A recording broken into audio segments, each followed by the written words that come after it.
Oh, hello, this is Tak Chung from Walk with Tak. One of my favorite wildflowers is in July is Queen Anne's lace. The legend is that when Queen Anne of England was sewing her lace, she accidentally pricked her finger and a tiny drop of blood fell on the lace. Now, if you look at this flower closely, you will find a red blossom in the center of the flower, giving its name. I enjoy this beautiful and intricate flower which is in full bloom this time of the year. I see them every morning on my walk. So okay, let's get to today's video. Recently I posted this video how to cook salmon perfectly by cutting them into small pieces so you can cook all sections of the salmon as evenly as possible. This has become the basic template for me how to cook salmon. I then create many modifications to this template by adding other ingredients to the salmon.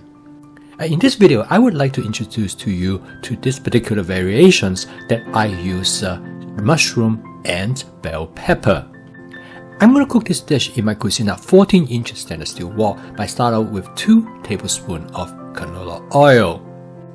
I'm going to use my spot seasoning method to season the wok to create a non-stick cooked surface by heating the oil until it starts to smoke gently. I then turn down the heat and I let the oil to smoke for another 15 seconds. This is the time when the wok is being seasoned. You can take a look at this video for more details of how this method works. I'm going to use 8 ounces of salmon to cook this dish, which is just about right for my wife and I. And I'm also going to cook a second dish for dinner. I cut the salmon into 6 pieces and each of them have about the same thickness that will assure that they will cook evenly. I lay out the salmon on the surface of the wok with the skin side facing down, because I want to fry the skin until it starts to turn crisp. There's a layer of fat beneath the skin of the salmon, and this is what sometimes makes the salmon unpleasant to taste. Using this method to fry the skin of the salmon, it actually drives the fat out of the skin. It takes about 30 to 60 seconds to fry the skin, depending on how crisp that you want it to be. When you first lay the salmon down on the surface of the wok, you should not move it. When you first put the salmon on the surface of the wok, before it is fried properly, the skin will stick to the surface of the wok. Once the skin is sufficiently fried, it will be released from the wok. So the best thing is not to disturb them. When you cook this salmon dish, it is very convenient to have a pair of long-handled tongs. Once the skin is cooked to the desired texture that you would like, now you can turn them over. I would like to fry them until they take on a dark brown color.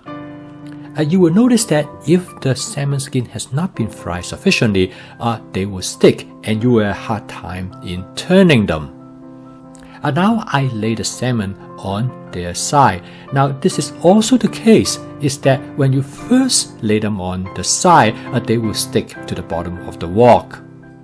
Again, you should not try to move them. If you do, you have a tendency to tear them apart. At this point, you can take a look at your heating situation. If you notice that the oil starts to smoke quite a bit, you should turn down the stove. This usually takes about 30 to 45 seconds before it is ready. And now you can start to turn the salmon again to cook the other uncooked side. If the salmon refuses to budge when you try to move them, it means that they are not quite ready yet. Again, don't force them because you do not want to rip the salmon apart. And it works every time. Once the salmon pieces are properly fried on the side, you will be able to move them with relative ease. And now there's one nice thing about the wok is that you can distribute the food ingredients in the wok to areas that there are less heat. For example, I put the small piece right on the edge of the wok so that it will not be cooked too much. And by cutting the salmon into small pieces, you can cook all the size of the salmon by turning them repeatedly, and this greatly facilitates the efficiency of cooking and reduce the cooking time. You probably noticed that at the side of the wok, there are some little salmon pieces stuck to the wok. It's because I try to move them too quickly. Again, you notice that I use the tongue to test each pieces and see how well they are ready to be moved. This is probably the most efficient way to cook salmon because it greatly reduces the amount of the time that you need. Next, I start to add some thinly sliced mushroom to the wok while the salmon finish to be cooked. Because the mushroom takes only very little time to cook, so it is the best ingredients to add to a dish like this. As you probably noticed that there are more oil released into the wok than what we started out. Well, first of all, I really like a mushroom, and secondly is that a mushroom soak up oil readily. And this makes the mushroom taste really great. So this will be a great addition to the salmon. So to cook this dish, in order for everything to be done at about the same time, whatever ingredients that I add at this point need to be able to cook rapidly.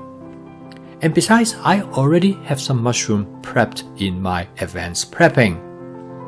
And this is the reason I always have mushroom in my advanced prepping to add to many different type of dishes.